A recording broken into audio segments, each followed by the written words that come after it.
On the go? So are we. Get the IBJ Media app, your all-in-one news source for Indiana business news. Get breaking news alerts, read every story from IBJ, Inside Indiana Business, and the Indiana Lawyer, and listen to your favorite podcasts all in one place. Big news, small screen. Search IBJ Media and download the app today. This is Inside Indiana Business Radio on demand for Tuesday, March 31st, 2026. I'm Gary Dick. Union workers in Northwest Indiana have voted overwhelmingly to authorize a strike against Maryville-based Northern Indiana Public Service Company. As contract negotiations continue, United Steelworkers Local 12775 said Saturday that 98% of members gave the union's negotiating committee the authority to call a strike if necessary. Union leaders did not specify what types of concessions NIPSCO is asking for. Terre-based Hallador Energy Company has announced an agreement to sell its remaining electric capacity from the Merom Generating Station to an unnamed utility customer. The independent power producer said the deal is expected to generate about $86 million in cumulative revenue over the next 3 years. Lafayette-based Matchbox Co-working Studio is bringing its Accelerate Indiana program back to Kokomo to help local entrepreneurs start or grow their businesses. The program is a 7-week course designed to give entrepreneurs a better understanding of knowing their customers, understanding the market, and launching or scaling their businesses in a sustainable way. From the state's #1 source for Indiana business news, you're listening to Inside Indiana Business Radio.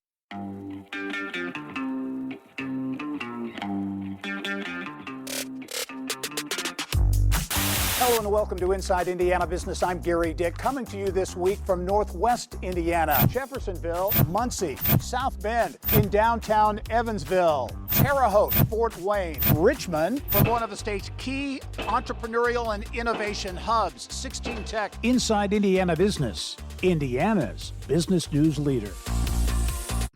Eli Lilly and Co is asking the U.S. Supreme Court to overturn part of a Civil War-era law that allows private whistleblowers to sue for fraud on behalf of the federal government. The drug maker is challenging a $183.7 million judgment in a case brought by Ronald Streck, a former executive of a national network of regional drug wholesalers who alleged Lilly made false claims about rebates to the federal Medicaid program. Streck accused Lilly of miscalculating drug rebates by leaving retroactive drug price increases out of its calculations. In 2023, a federal judge in Illinois tripled the damages in a jury verdict against Lilly, ruling that Lilly was liable for higher payments due to its behavior and federal law concerning penalties. The company is asking the Supreme Court to strike down the qui tam provision of the Federal False Claims Act and declare that it violates the separation of powers outlined in Article 2 of the U.S. Constitution by placing too much authority in the hands of people who are not accountable to the U.S. President. That's according to a filing made Thursday.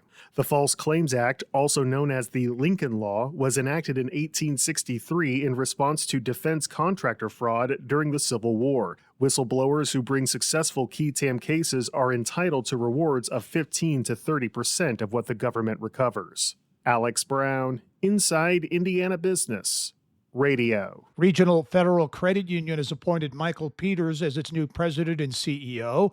He succeeds Jill Banning, who led the credit union for nearly 4 decades before her retirement.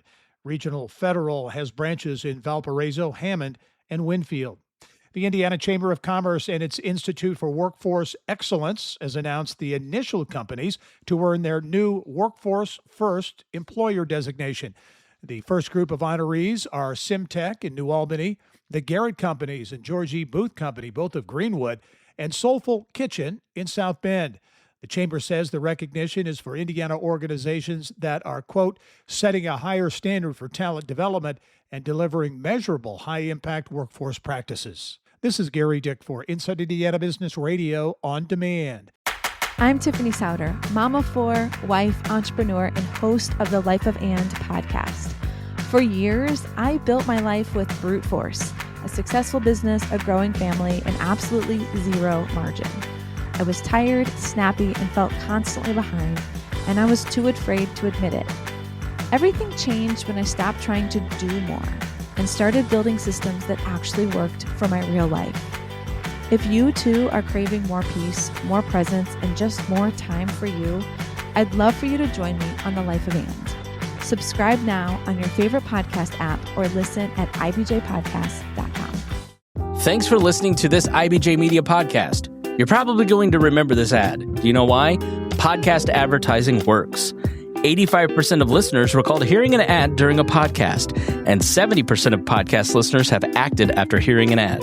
So whether you're looking to be heard across the entire IBJ Media Podcast Network, sponsor one of our shows, or just start with a 30-second ad, IBJ Media can help. Contact advertise at ibj.com to learn more.